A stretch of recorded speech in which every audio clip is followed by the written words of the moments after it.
sebelum terlalu jauh kita terlanjur, mari kita renungkan bahwa negara kita yang berpancasila ini sungguh tidak pantas memiliki pemimpin yang berakhlak dan bermoral tercela.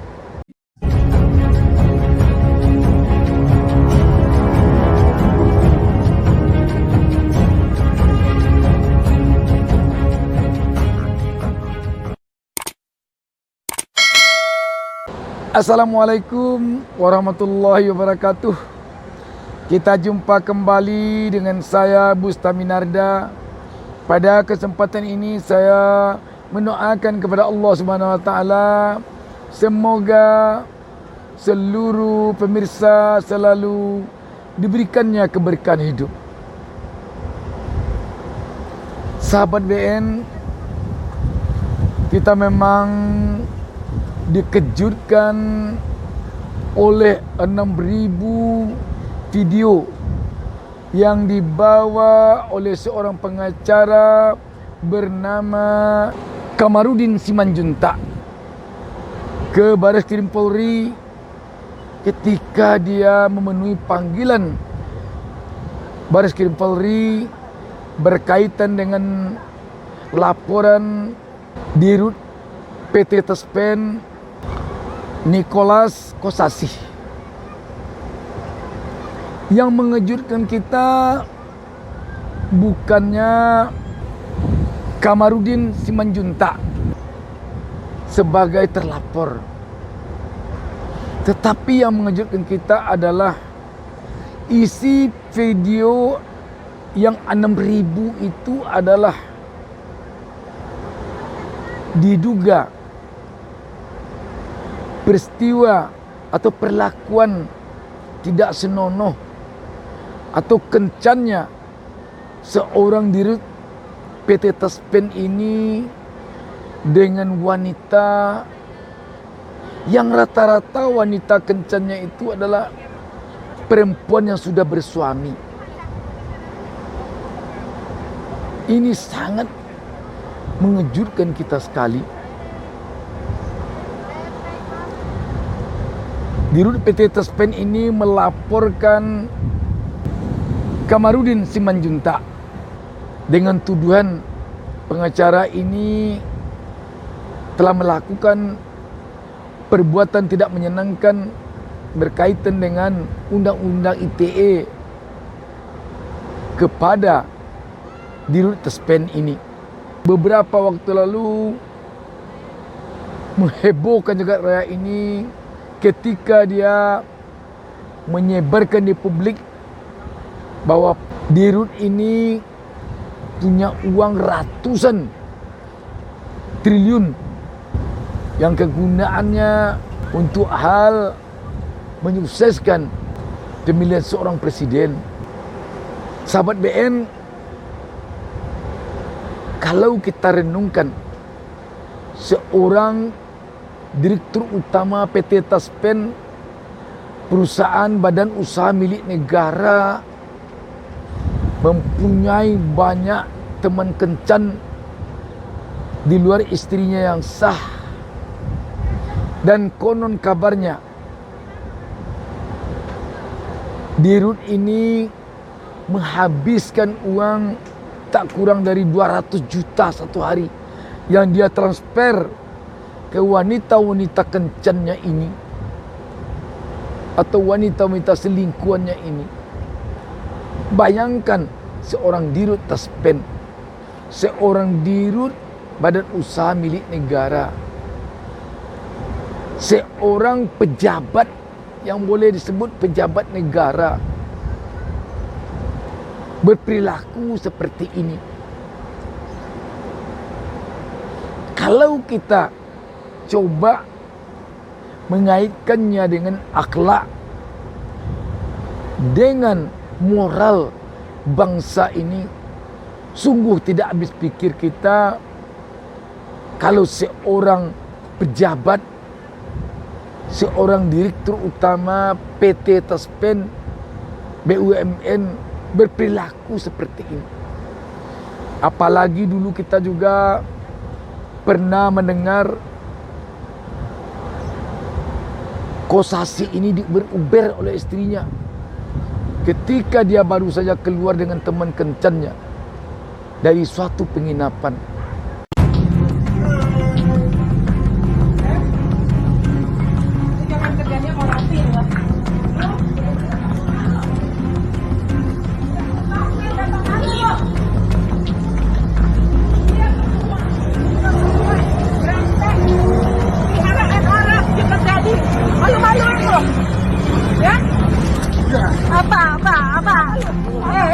Nih bantu mas, nih orangnya.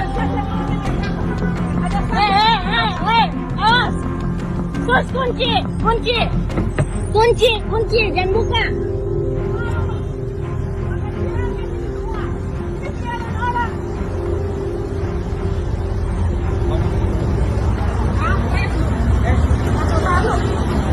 Gila nih orang nih. Bantu nih mas, bantu. Oh, saya bukan mau uang. Loh, gak tau malu, tinggalin keluarga demi perempuan peliharaan. Aku nggak boleh pulang. Mana aku sini bisa masuk? Oh, siapa mau terima laki-laki seperti kamu? Ya? Malu.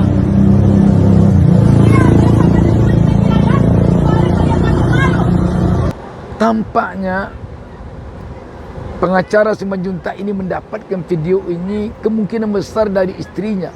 Karena istrinya adalah pengacara klien dari Simanjuntak ini. Jadi besar kemungkinan video-video yang sebanyak 6.000 unit ini didapatkan oleh pengacara ini dari istrinya Dirut ini. Dan istrinya memberikan video ini tentu karena itulah teramat bosan dengan perilaku suaminya yang seperti ini. Sahabat BN, kalau begini moral seorang pejabat, sungguh dapat kita bayangkan betapa akan mengecewakan bagi rakyat yang telah menggajinya dengan uang rakyat sebagai seorang dirut BUMN. Tidak ada merasa malu dia seperti ini. Kita juga baru saja dikejutkan oleh peristiwa melapornya seorang ketua partai Republik Satu, Hasnaini, yang juga disebut Wanita Emas, atas perilaku seorang ketua KPU RI yang diduga melakukan gratifikasi seks dengan Hasnaini. Heboh sekali, dan yang membuat kita geli pula, baru saja beberapa hari lalu ketua KPU RI Hasyim Asyari ini menyampaikan dengan nada canda dalam suatu rapat resmi KPU RI bersama ketua-ketua KPUD provinsi dan kabupaten kota seluruh Indonesia, dengan gamblang dia mengatakan bahwa dia mengakui adalah seorang bajingan, seorang ahli maksiat. Walaupun itu diucapkannya dengan nada canda, cuman candaan seorang pejabat kok seperti itu. Sahabat BN, memang kita perlu sekarang ini tampaknya melakukan evaluasi terhadap perilaku bangsa kita ini menyangkut dengan akhlak dan moral. Bayangkan kalau pejabat negara, pengurus negara, pemimpin bangsa dan negara tidak lagi ada rasa sungkan baginya menceritakan, mengatakan, menjelaskan di depan umum tentang hal-hal yang sangat privat. Dapat kita bayangkan bagaimana rendahnya moral bangsa kita ini. Kalau itu saja dia bisa melakukan dan menceritakan, bagaimana dengan yang tidak dia ceritakan? Kita cukup prihatin dengan banyaknya korupsi. Sekali lagi, bangsa kita ini memang perlu tampaknya koreksi diri terhadap perilaku para pemimpinnya. Walaupun tidak seluruh pemimpin kita begitu, tetapi kalau ada yang begitu sangat memprihatinkan. Dan bukan tidak mungkin ada yang lain sekarang ini yang berperilaku seperti yang diduga dilakukan oleh Dirut PT Taspen ini, tetapi tidak terbongkar. Sungguh tidak habis pikir kita. Karena itu sahabat sekalian, tampaknya pemilu 2024 ini adalah momen penting untuk bangsa ini melakukan perubahan. Momen penting berubah dari yang tidak baik kepada yang baik. Kalau ajaran agama Islam mengatakan untuk hijrah dari yang tidak baik kepada yang baik, ini kita sudah sangat memprihatinkan kalau begini. Tidak lagi ada rasa malu melakukan hal-hal yang sifatnya maksiat. Sekarang kita tentu kadang-kadang mau menyesali para tokoh agama kita, para mubalik kita. Kenapa kok moral bangsa kita seperti ini? Padahal tokoh-tokoh agama kita tentu punya kewajiban untuk memperbaiki moral dan akhlak anak-anak bangsa ini. Tetapi mengapa kok begini?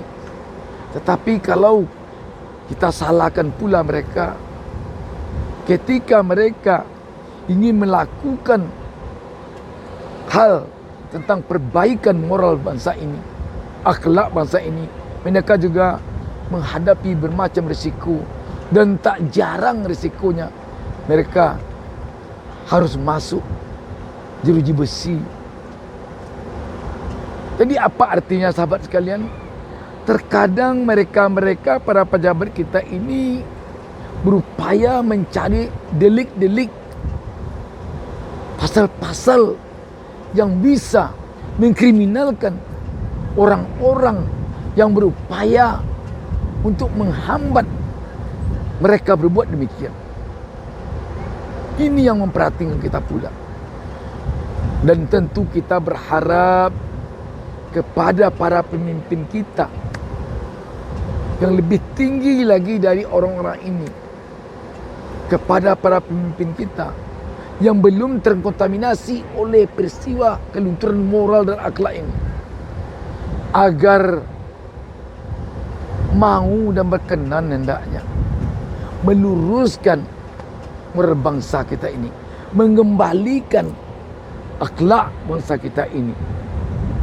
Sahabat BN, kalau kita lihat pula bagaimana Ferdi Sambo, seorang irjen, seorang kepala divisi propam, seorang kepala satuan tugas khusus Merah Putih di Mabes Polri, waduh, tidak segan-segan membunuh, menghabisi nyawa orang walaupun masih dalam dakwaan.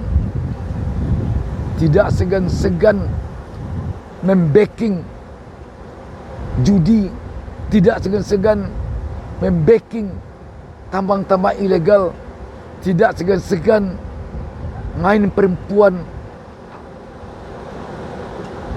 Moral macam apa yang ada di negara kita ini sekarang ini? Sahabat BN, sudah saatnya mungkin kita mengevaluasi bangsa kita ini. Dan sudah saatnya kita menyadari bahwa ini tidak bisa dibiarkan. Sudah seharusnya kita kembali kepada dasar negara kita, Pancasila, ketuhanan yang Maha Esa, kemanusiaan yang adil dan beradab. Adab ini, mari kita yang menyesuaikan diri dengan Pancasila. Jangan suruh Pancasila menyesuaikan diri dengan kita. Kalau Pancasila yang menyesuaikan diri dengan kita, apa yang baik menurut kita, itu pula yang harus baik menurut Pancasila. Tetapi kalau kita yang menyesuaikan diri dengan Pancasila, apa yang baik menurut Pancasila, itulah yang harusnya baik menurut kita. Sahabat BN, sebelum terlalu jauh kita terlanjur,